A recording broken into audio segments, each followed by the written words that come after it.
I'm Jonathan Fanton, president of the MacArthur Foundation, and I'm here with Professor Edward Glaeser, professor of economics at Harvard University, who has been visiting the foundation today, talking to us about his work on the history and future of cities and the importance of housing in the development and success of cities and their regions. MacArthur has a large commitment to cities and regions and to housing, so he is a very important guest for us, and we've learned a lot from our conversation this afternoon. Professor Glaeser, if I could start off by asking a personal question, how did you become interested in cities, and tell us some things that might surprise us, some misconceptions we might have about cities and their future.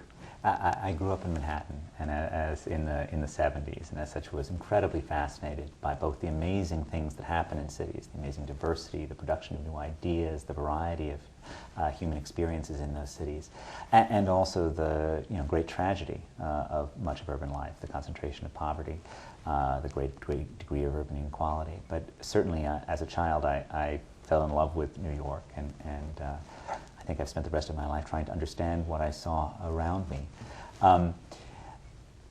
The essence of cities is proximity. The essence of cities is closeness. It's being around other people. And what's really happened in terms of cities over the past 100 years is a reaction to changes in new technologies, mostly transportation technologies.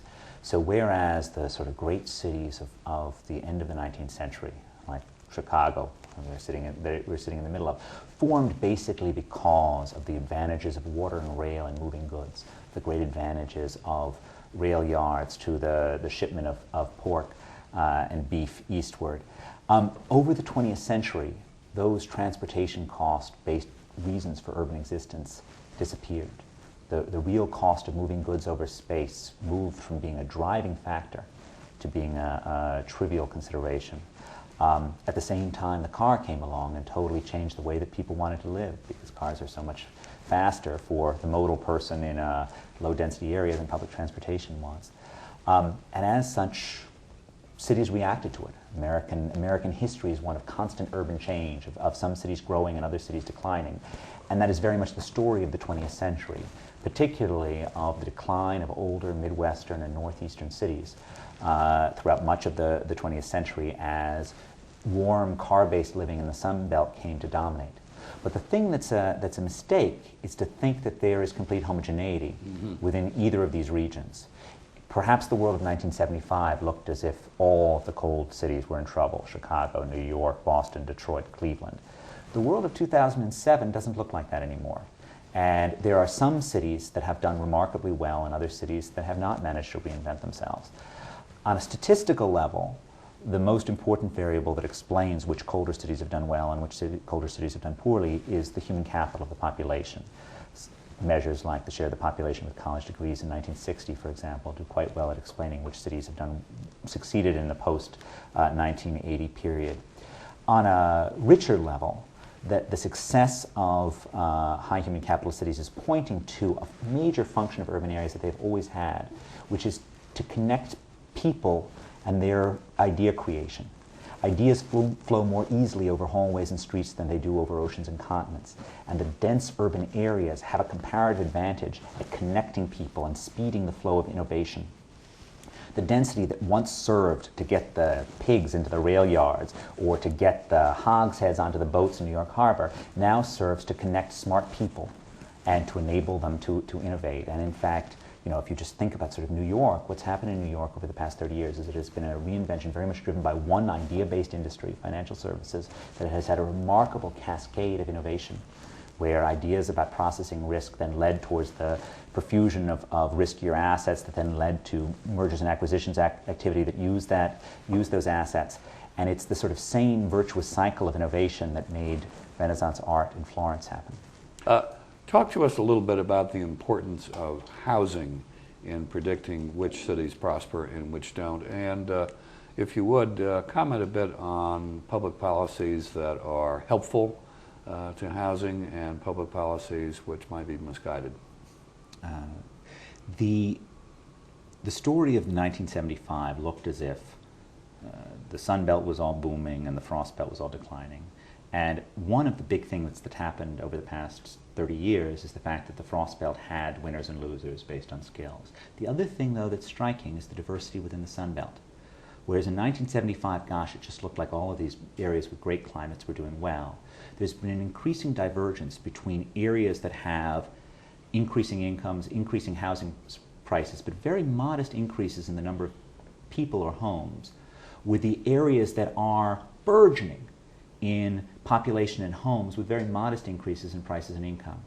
So the quintessential example of areas that are growing in terms of prices and income, but not population, is, say, for example, the San Francisco Bay region. Surely one of the kindest climates in North America, an economy that is driven by new idea production, particularly that in Silicon Valley. Yet, starting in the 1970s, the area stopped adding huge numbers of new people. It slowed down, certainly relative to the really quickly growing areas of America.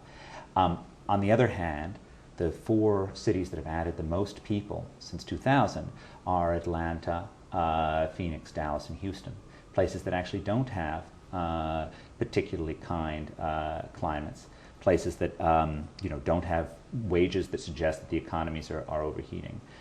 The difference between the Bay Area and Atlanta or Houston, the reason why Houston is adding so many more people in the San Francisco region, is not because of something innate to the economy of Houston. It has to do with the treatment of housing supply. That essentially you could not have a more friendly metropolitan area than Houston for allowing developers to build. Mm-hmm. And by making it possible for developers to build, they've provided huge numbers of housing to provide homes for the growing American population, to provide homes for middle-income Americans. The result may not be something that every East Coast elite finds attractive, but at the same time it is certainly providing relatively inexpensive housing for hundreds of thousands of Americans. By contrast, the Santa Clara County region, the home of Silicon Valley, or the Bay Area more generally, has increasingly restricted new supply. A wave of a growing environmental movement in the 1960s tried to protect the Bay and shut down new construction. Very high minimum lot sizes in lots of communities make it very difficult to build. As a result, you have huge demand for these areas, but very little supply. And the result of high demand with restricted supply are explosions in prices, and a region that is increasingly inaccessible to middle and lower income Americans. The trade-offs on these policies are not clear. I mean, it's not as if the people who live in communities that are invoking environmental causes to actually stop new construction. It's not like that they're bad people, and it's not like there aren't good reasons to think that localities have a strong interest in regulating new development. After all, they are creating communities that their residents want. There are reasons, however, to think that they're not necessarily internalizing the full consequences of their actions. And I think there are 2 things that are worth worrying about, one of which is the fact that by restricting new housing, they are making their region increasingly inaccessible to the less fortunate. Right? That they're, it's sort of a great irony that progressive Massachusetts, which like California has very draconian land use regulations, does a much worse job of housing and providing basic services for its lower income residents than non-progressive Houston does. The second reason that we might think that there are problems is actually local environmentalism is often bad environmentalism. And restricting development in one place has almost always the consequences of moving it elsewhere. Usually that means you're moving development from a place where there are people who are objecting to a place where there are no people who might object. That isn't necessarily an environmental win, and the consequences of protecting the sort of local environmentalism in the San Francisco Bay has been massive development in the deserts of Arizona and Nevada, probably with longer car commutes, possibly with more greenhouse gas emissions. So we have to ask ourselves whether or not sort of these local land use policies actually are the right, are fully internalizing the things that we'd like them to internalize, and are giving us a good urban policy for the country as a whole. Given that perspective, how do you think about the roles of federal, state, and local governments in setting policy for development and for housing? And as you think about that, perhaps comment on what regions have been particularly successful. Mm-hmm.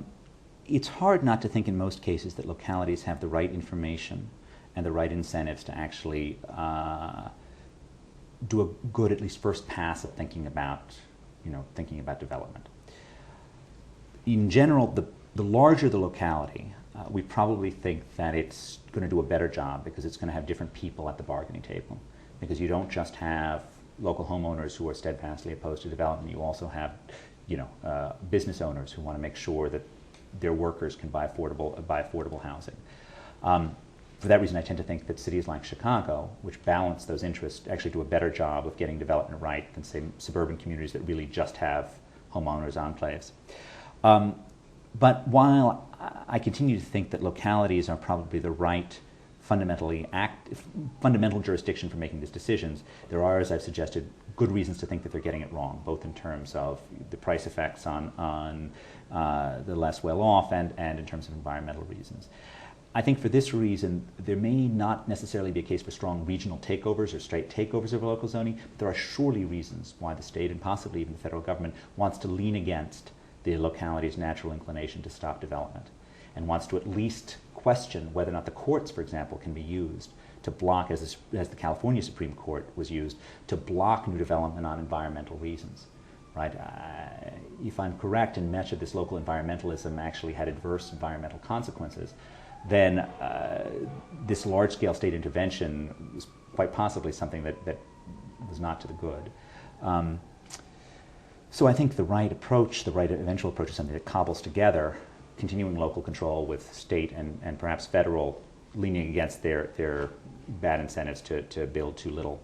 I don't think any one community can be pointed out to doing things right. I am a big fan of what goes on in Chicago. I do think that actually the mayor has been very supportive of new development, and every new skyscraper means that there is less pressure on gentrification in lower income neighborhoods and more housing available for smart young people who are going to fuel the city's economy.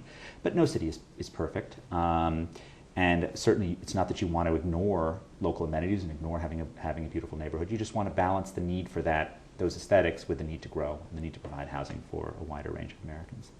MacArthur has a major program in affordable housing, affordable rental housing preservation, and also in research that shows how housing matters to a whole range of other outcomes. We find a correlation between decent to stable affordable housing and better school outcomes, better health outcomes, jobs, community vitality, and all the rest.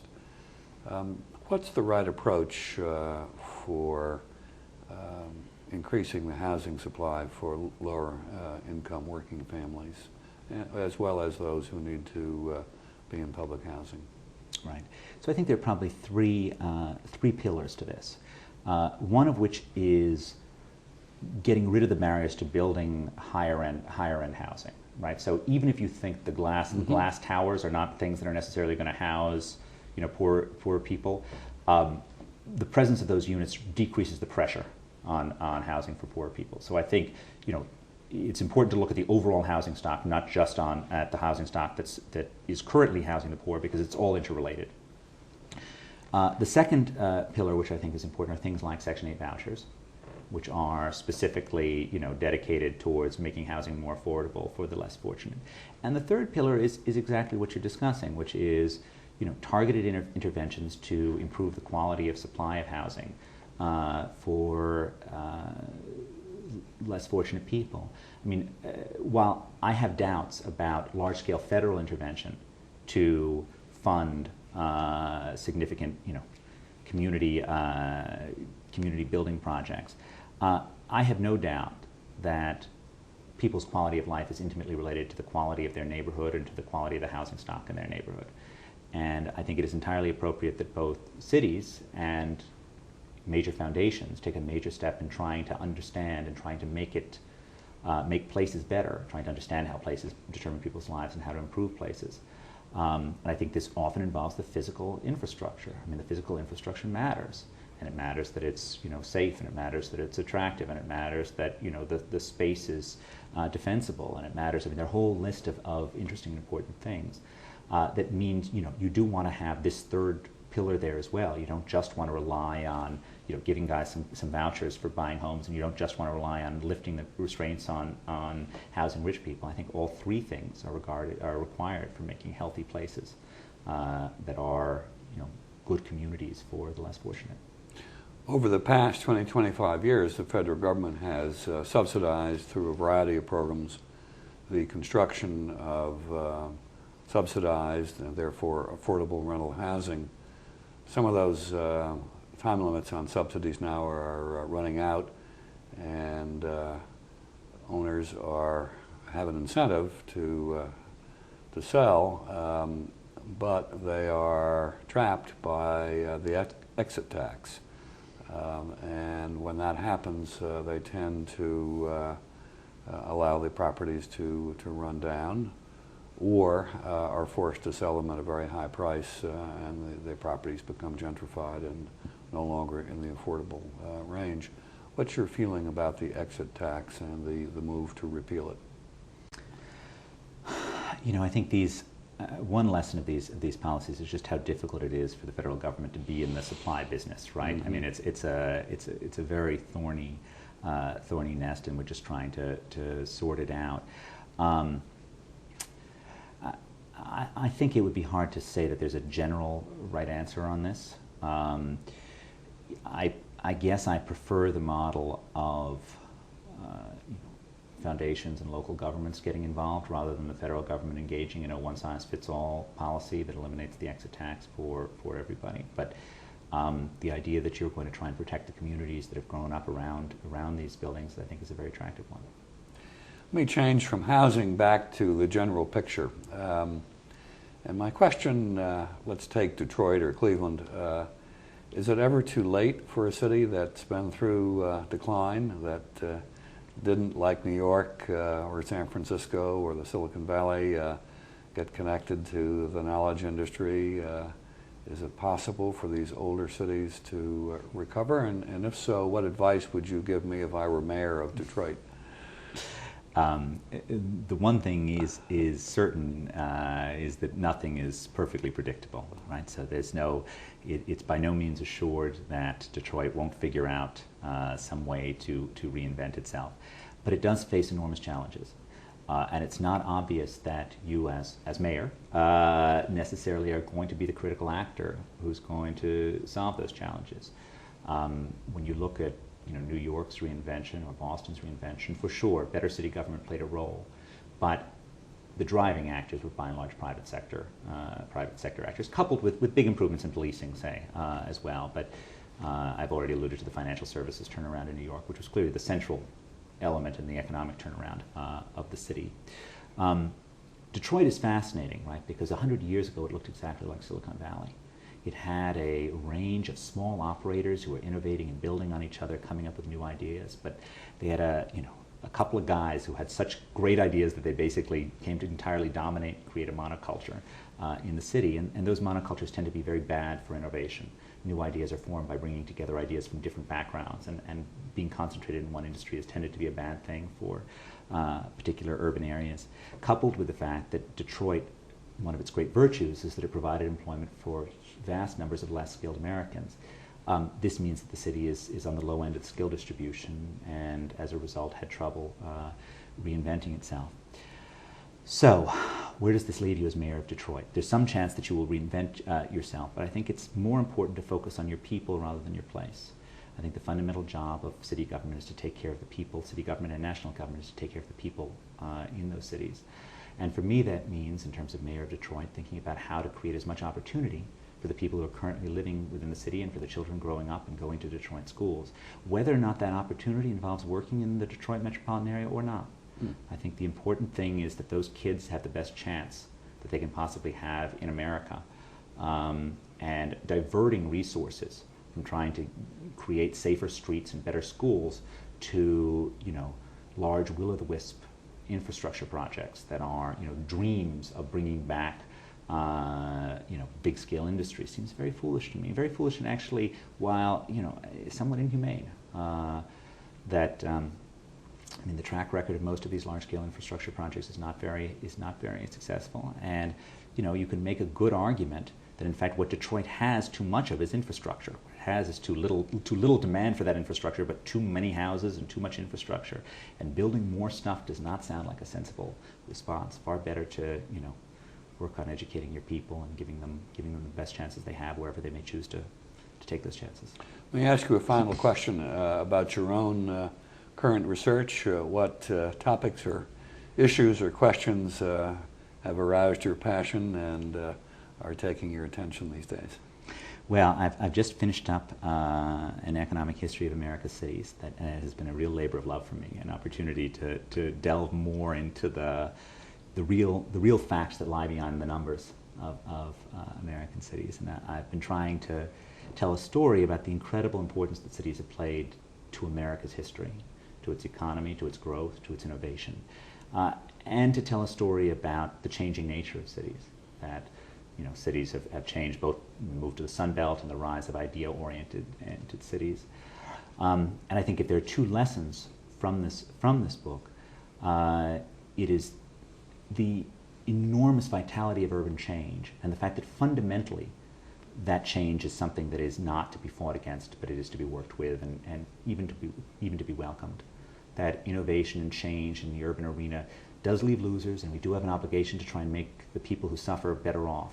But we should not try and say that we should stop urban change no more than we should have tried to stop the growth of Chicago by subsidizing Salem in 1830. Should we try and stop urban change today?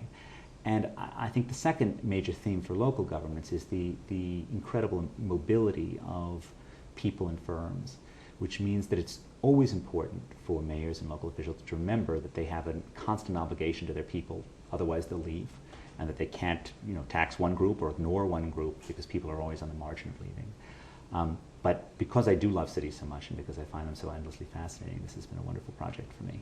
And I remain grateful that I have the opportunity to do this for a living. So, We thank you for spending time with us, and I can see why you're described as the most imaginative and provocative student of cities of our time. Thank you.